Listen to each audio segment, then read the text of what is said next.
तिब्बत के पहाड़ों पर आग, विनाश की कहानी। 19 और 20 सितंबर 2025 ज्ञात से शिखर से तिब्बत का आकाश आतिशबाजियों से जगमगा उठा।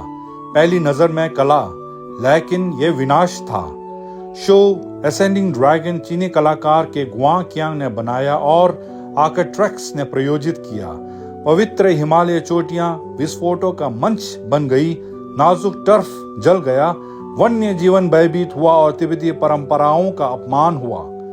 तिब्बत थर्ड पोल है, 1 अरब से अधिक लोगों को नदियां देता है। यहाँ का हर नुकसान पानी, जलवायु और एशिया में जीवन को प्रभावित भी करता है। पारिस्थितिक तंत्र नाजुक है, इसे सालों तक लग सकते हैं ठीक होने में। यह घटना केवल शो नहीं था, कई दशकों से तिब्बत ने चीन के अवैध कब्जे, प्राकृतिक संसाधनों के शोषण और अपनी पहचान, संस्कृति और परंपराओं के उन्मूलन का सामना भी किया है।